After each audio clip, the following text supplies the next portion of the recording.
ये तो संभव नहीं होगा। नंदिनी के माथे पर बल पड़ गए थे। संभव क्यों नहीं है? यहाँ का खर्च तुम्हारी सैलरी से तो पूरा पड़ता नहीं।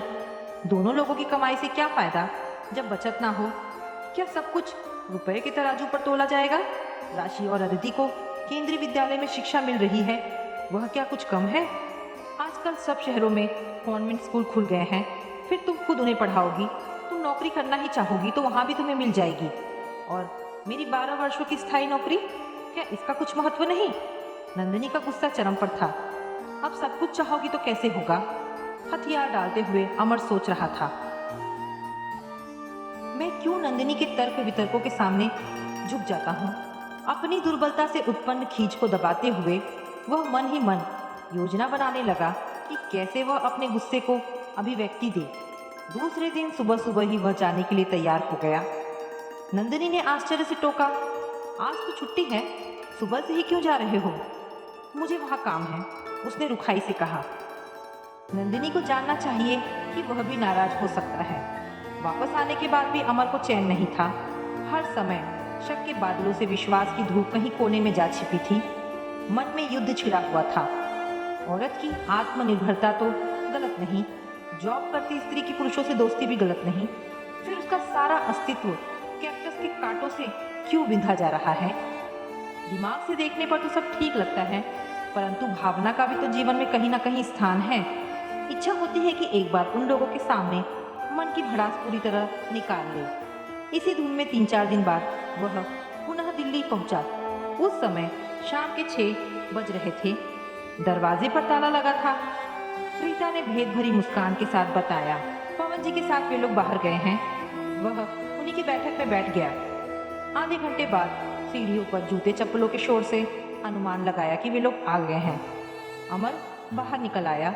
आगे आगे सजी सवरी नंदिनी, पीछे अदिति को गोद में लिए पवन और हाथ में गुब्बारे की डोर थामे राशि। अपने स्थान पर पवन को देखकर वह आग बबूला हो उठा। नंदिनी भी सकपका गई थी। सब ठीक है ना? क्यों, कुछ गलत होना चाहिए? अंतर की कटुता से वाणी भी कड़वी हो गई थी। नहीं नहीं, अभी 3 दिन पहले यहाँ से गए थे। इसी से पूछा। मुझे नहीं आना चाहिए था का? अमर का गुस्सा रीता और पवन की उपस्थिति भी भूल गया था। बिना कुछ बोले नंदिनी ने घर का ताला खोला। पवन की गोद से बच्ची को लेकर उसे मुंह विदाई दी। अमर जब घर के अंदर आ गया तो दरवाजा बंद करके नंदिनी उनके सामने तन पर खड़ी हो गई। पल भर उसकी आंखों में आंखें डालकर उसके क्रोध को तोला, फिर तीखेपन से कहा, क्या हो गया है तुम्हें? सबके सामने इस प्रकार बोलते हुए तुम्हें जरा भी शर्म नहीं आई? और तुम जो गैर मर्द के साथ ही करती फिरती हो, घूमने जाती हो, उसमें तुम्हें लज्जा नहीं आई? पवन के लिए ऐसा कहते हुए शर्म नहीं आती तुम्हें? सह शिक्षा के स्कूल में पढ़ाती हूँ, वहाँ स्त्रियों से अधिक पुरुष सहकर्मी हैं, उन्हें अछूत मानने से नहीं चलता। मुझे बच्चों की यूनिफॉर्म लेनी थी, पवन भी साथ चले गए तो कौन सी आफत आ गई? पवन ही क्यों, दूसरा कोई क्यों नहीं? कुछ तो शर्म करो अपनी पत्नी पर। लांछन लगाने से पहले सोचना समझना चाहिए। मुझसे कम से कम 7 वर्ष छोटे हैं, अपने परिवार से पहली बार अलग होकर यहाँ आए हैं। राशि और अदिति को बहुत मानते हैं, इससे कभी कभी आ जाते हैं, इसमें बुरा क्या है? अमर को लगा कि वह पुनः पत्नी के सम्मुख हतप्रभ होता जा रहा है। उसने अंतिम हथियार फेंका। मेरे समझने ना समझने से क्या होगा? दुनिया स्त्री पुरुष की दोस्ती का अर्थ बस एक ही लेती है। दुनिया के ना समझने से मुझे कोई फर्क नहीं पड़ता, बस तुम्हें समझना चाहिए। अमर बुझ गया था।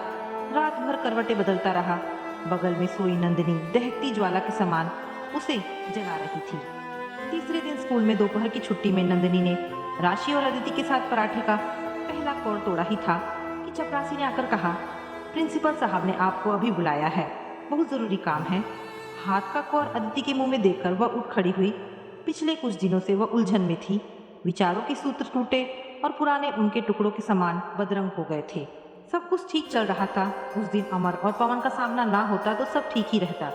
अमर को वह दोष नहीं दे पाती, उसकी प्रतिक्रिया पुरुषोचित थी। अमर इंजीनियर के अच्छे पद पर है, पैसा और रुतबा पूरा है, फिर उसका नौकरी करना कोई मायने नहीं रखता।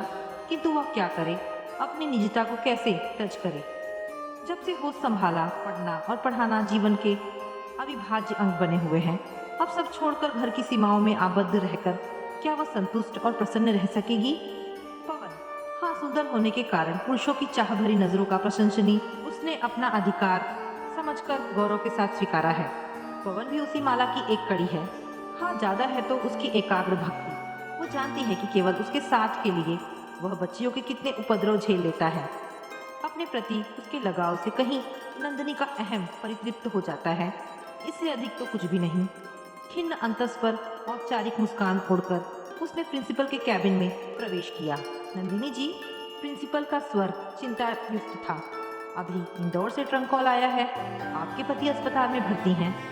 नंदिनी के पैरों तले जमीन खिसक गई। किंग कर्तव्य विमूढ़ सी उसने कुर्सी को थाम लिया। उसी अर्ध चेतनावस्था में पवन के फुसफुसाते हुए शब्द स्वयं उसके कानों में पड़ रहे थे। नंदिनी जी, मैं टैक्सी लेकर आता हूँ। एक अंतहीन यात्रा की कामना, क्योंकि यात्रा के अंत पर अदृश्य की क्रूर मुस्कान को झेल ना सकने की असमर्थता, पवन की निरंतर सात्वना तेल से चिकनी धरती पर स्थिर न रहने वाले जल कणों के समान निष्फल हो रही थी। नंदिनी के समूचे अस्तित्व को जैसे लकवा मार गया था। हॉस्पिटल के इमरजेंसी वार्ड में पीले निस्तेज अमर को सफेद पट्टियों से रहित देखकर पल भर को उसे राहत मिली। दोबारा देखने पर नाक में नली लगी देख उसे बेहोशी सी आ गई। वह वहीं धरती पर बैठ गई। नंदिनी जी, धैर्य रखिए, इंजीनियर साहब खतरे से बाहर है। नंदिनी की हालत देखकर पवन व्याकुल होकर उसे धैर्य बंधाने में अपनी शक्ति लगाए दे रहा था। नंदिनी का सारा शरीर थर थर कांप रहा था। काफी देर बाद अपने को संभाल पाई वह। नहीं, दुर्घटना तो नहीं हुई है जिसकी कल्पना करके वह अधमरी हो गई थी। फिर इन्हें क्या हो गया है? अभी 3 दिन पहले तक तो अच्छे भले थे। बड़े डॉक्टर को एक तरफ पाकर उसने पूछा था, इन्हें क्या हुआ है डॉक्टर साहब? आप इनकी पत्नी है ना?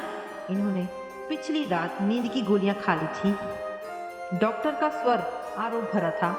सुखी सदगृहस्थ आत्महत्या क्यों करेगा? नंदिनी को फिर चक्कर आ गया। उसे लगा पूरी दुनिया उस पर हत्या का आरोप लगा रही है। यहाँ तक कि उसकी अंतरात्मा भी उसे ही आरोपी समझ रही है। उसकी सारी दृढ़ता चूर चूर होकर बिखर गई थी। काल रात्रि के समान वह रात बीती। भोर की प्रथम किरण के साथ अमर ने आंखें खोली। नंदिनी और उसके पास खड़े पवन को देखकर उसने पुनः आंखें मूंद ली। पवन के शब्द बहुत दूर से आते लग रहे थे। नंदिनी जी, चाय पी लीजिए। कल से आपने कुछ खाया नहीं है। इस तरह अपने को क्यों कष्ट दे रही हैं? सब ठीक हो जाएगा। छीन देह की भीषण पीड़ा मन को संवेदनशीलता के सामान्य धरातल से ऊंचा उठा देती है। नितांत आत्मीय भी अपरिचितों की भीड़ में ऐसे मिल जाते हैं कि राग द्वेष निस्सार लगते हैं। सत्य की अनुभूति है केवल एक विराट शून्य में तैरती हुई देह और भावनाएं। बाहरी दुनिया के कोलाहल से परे स्थित प्रज्ञ की स्थिति आंखें खुलती तो नंदिनी के सूखे मुख पर पल भर को चमक आ जाती। लगभग 1 सप्ताह के बाद अमर पूरी तरह ठीक हुआ। जीवन के अंत को इतने समीप से देख लेने के बाद अपना आवेग, अपनी प्रतिक्रिया सभी कुछ निरर्थक लग रहे थे। मृत्यु के मुंह से वापस लौट आने की लज्जा ने उसकी वाणी को संकुचित कर दिया था। अस्पताल से घर आने के बाद नंदिनी से कुछ कहने के लिए पहली बार साहस बटोरा। तुम अब दिल्ली चली जाओ, काफी छुट्टी ले चुकी हो। मैं अब कहीं नहीं जाऊंगी। पवन से मैंने इस्तीफा भिजवा दिया है। इस्तीफा वापस भी लिया जा सकता है। इतने दिनों की तुम्हारी स्थायी नौकरी है, उसे छोड़ना बेवकूफी है। बिना विचलित हुए ठंडेपन से अमर ने कहा। नंदिनी को लगा अमर उसके पुराने वाक्य को दोहरा रहा है। उन सब बातों को भूल नहीं सकोगे। तुम्हें मेरे ऊपर विश्वास नहीं था तभी तो, और अब मुझे तुम्हारे ऊपर भरोसा नहीं रहा। मैं तुम्हें पल भर को भी अपनी आंखों से ओझल नहीं होने दूंगी।